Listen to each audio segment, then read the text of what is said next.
Hello students, before start our study we take a pledge. I, Ajit Kaur, commit to be vigilant and bear in mind at all times the risk to myself and my colleagues from COVID-19.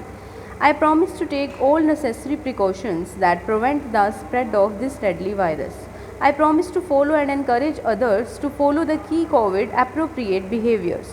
To always wear a mask, face cover especially when in public places. To maintain a minimum distance of 6 feet from others, to wash my hands frequently and thoroughly with soap and water. Together we will win this fight against COVID-19. Hope you all are fine and fit and staying at your home only. आज हम हमारी Hindi grammar की book में से third chapter करेंगे, जिसमें से 2 chapter हमारे ऑलरेडी कंप्लीट हो चुके थे।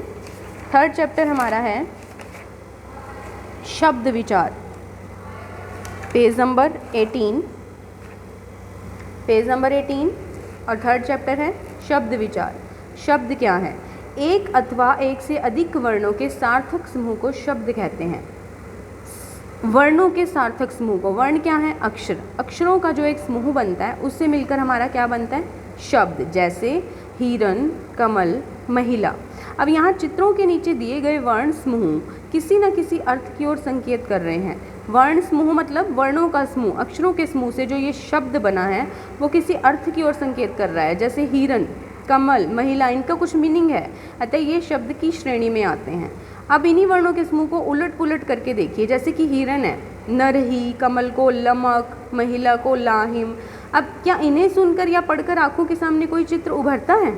बिल्कुल नहीं उभरता। अतः ऐसे वर्णों का समूह किसी अर्थ विशेष की ओर संकेत नहीं करता, इसलिए ये शब्द नहीं कही जा सकते। यानी कि शब्द भी कौन सा है? जिसका कुछ मीनिंग हो, कोई अर्थ हो। अब उसके बाद है शब्द के भेद। शब्दों का वर्गीकरण निम्नलिखित आधार पर किया जाता है। 4 पॉइंट्स इसके बताए गए हैं। किस आधार पर इसका वर्गीकरण किया गया? शब्दों का स्रोत या उत्पत्ति के आधार पर। सेकेंड पॉइंट इज रचना या बनावट के आधार पर, प्रयोग के आधार पर, अर्थ के आधार पर। अब सबसे पहला जो है स्रोत या उत्पत्ति के आधार पर, इस पर शब्द के निम्नलिखित भेद होते हैं। तत्सम शब्द। तत्सम शब्द संस्कृत भाषा के वे शब्द जो हिंदी भाषा में अपना रूप परिवर्तित किए बिना ज्यों के त्यों प्रयोग किए जाते हैं, तत्सम शब्द कहलाते हैं। तत्सम का अर्थ क्या है? देखो, तत्सम, तत् प्लस सम, इन 2 अर्थ शब्दों के मेल से एक जो शब्द बना है तत्सम।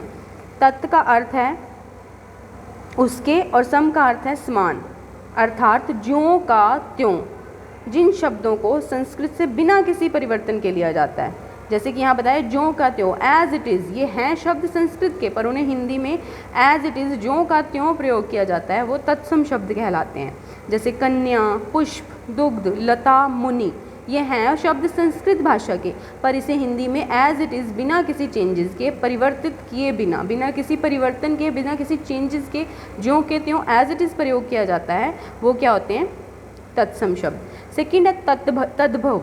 वे शब्द जो मूल रूप से संस्कृत भाषा के थे परंतु प्राकृत, अपभ्रंश अथवा अन्य भाषाओं के प्रभाव से कुछ बदल गए हैं, उन्हें तद्भव शब्द कहते हैं। वे शब्द जो मूल रूप से संस्कृत भाषा के थे, जो मूल रूप से संस्कृत थे, संस्कृत के भाषा के ही थे, परंतु प्राकृत, अपभ्रंश अथवा अन्य भाषाओं के प्रभाव से कुछ बदल गए, यानी कि इनमें थोड़ा परिवर्तन हुआ। तत्सम में तो एज इट इज़ जो संस्कृत का शब्द था उसे एज इट इज़ हिंदी में प्रयोग किया गया, बट तद्भव में क्या है? तद्भव में कुछ परिवर्तन करके जो बदले हुए शब्द हैं उनका प्रयोग है। जैसे कि सूरज, दूध, फूल, आम, आग, सांप आदि। ठीक है।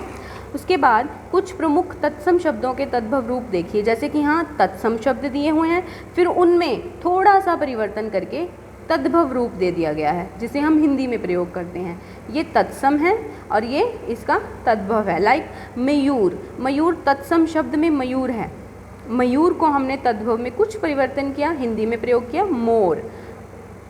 अग्नि, जबकि हम इसे हिंदी में भी प्रयोग करते हैं, ये जो सारे शब्द हैं इसे भी अगर हम हिंदी भाषा में प्रयोग करते हैं तो वो गलत नहीं कहलाते। ये संस्कृत में भी सही माने जाते हैं, संस्कृत भाषा में, और हिंदी भाषा में भी सही माने जाते हैं।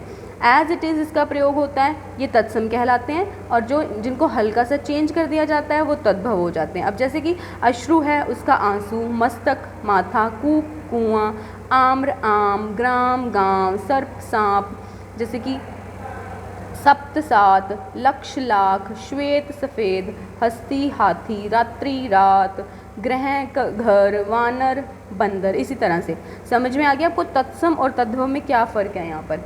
उसके बाद है थर्ड पॉइंट इसका, विदेशी शब्द। हिंदी भाषा में प्रचलित विदेशी भाषाओं के शब्दों को विदेशी शब्द कहते हैं। अब जैसे कि कुछ वर्ड्स ऐसे हैं जो होते इंग्लिश भाषा के हैं, विदेशी शब्द यानी कि विदेशी भाषा लैंग्वेज के, इंग्लिश लैंग्वेज के अंग्रेजी शब्द हैं। विदेशी बहुत सारी भाषाएं हैं, जैसे कि यहाँ बताया अंग्रेजी शब्द, अरबी शब्द, पुर्तगाली, फ्रांसीसी, चीनी, मतलब उनकी लैंग्वेजेस कोई और लैंग्वेजेस के वर्ड हैं, पर वो एज इट इज़ हिंदी में भी प्रयोग हो रहे हैं। जैसे अंग्रेजी के शब्द हैं इंजन, टेलीफोन, सिनेमा, गैस। अब ये क्रिकेट, क्लब, पंप, पाइप, ये सारे इंग्लिश के वर्ड्स हैं, बट इसे हिंदी में एज इट इज़ प्रयोग कर लिया जाता है। अरबी के शब्द हैं जैसे किताब, कुर्सी, खत, कमाई, कानून, कसम, कफन, कसम, कसाई। पुर्तगाली हैं अलमारी, कमरा, आलपीन, साबुन, पादरी, गोदाम, तौलिया, बाल्टी, कनस्तर। फ्रांसीसी शब्द हैं कर्फ्यू, पुलिस, कार्टून, बिगुल, इंजीनियर। चीनी शब्द लीची, पटाखा, तूफान, चाय। मतलब कि यहाँ कहने का मतलब ये है कि दूसरी भाषाओं के प्रयोग को जिसे एज इट इज़ हम हिंदी में भी प्रयोग कर लेते हैं, बट वो गलत नहीं कहलाता, वो उस शब्द में भी वही कहलाता, उस भाषा में भी वही कहलाता है और हमारी हिंदी भाषा में भी वही कहलाता है। ठीक है। उसके बाद फोर्थ पॉइंट है देशज शब्द।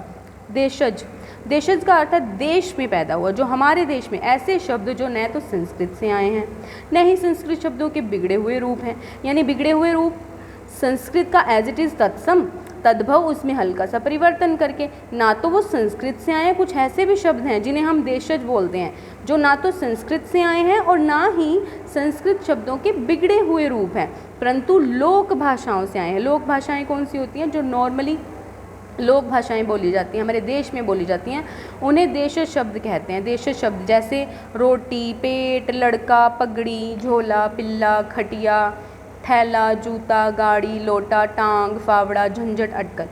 ठीक है।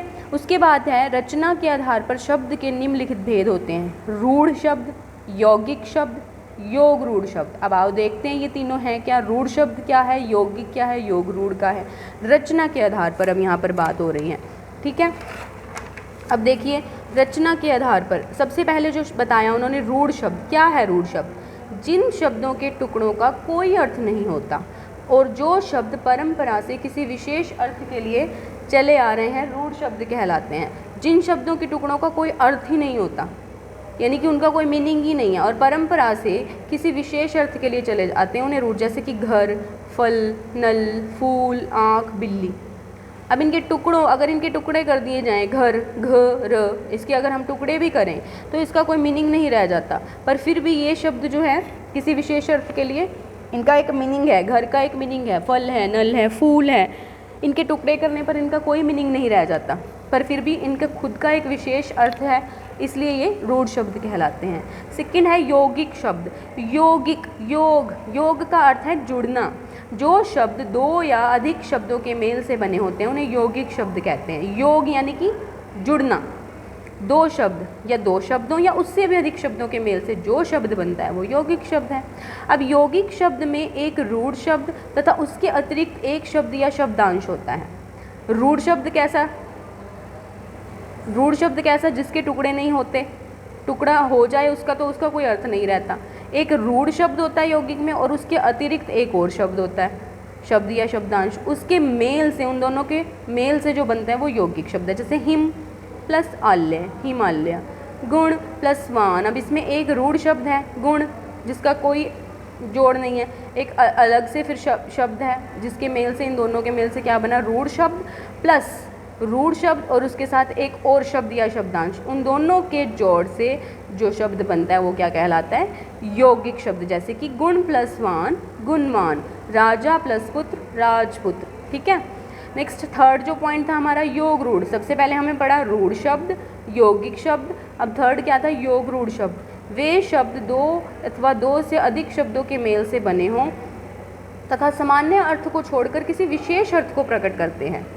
वे शब्द दो अथवा दो के अधिक शब्दों के मेल से बने और सामान्य अर्थ को छोड़कर किसी विशेष अर्थ को प्रकट करते हैं, योग रूढ़ शब्द। जैसे कि दशानन, दशानन।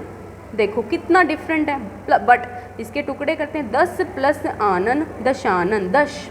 यहाँ आप संस्कृत का शब्द आनन, दो शब्दों के प्रयोग से, डिफरेंट शब्दों के प्रयोग से जो बना शब्द हमारा वो क्या कहलाता है, योग रूढ़। 10 प्लस आनन, 10 मुखों वाला अर्थात रामन। पंचानन, पंच प्लस आनन, 5 मुखों वाला अर्थात ब्रह्मा।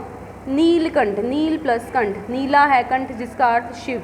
पंकज, पंक प्लस ज, कीचड़, पंक में उत्पन्न अर्थात कमल। ओके, आज की क्लास में हम यहाँ तक करेंगे।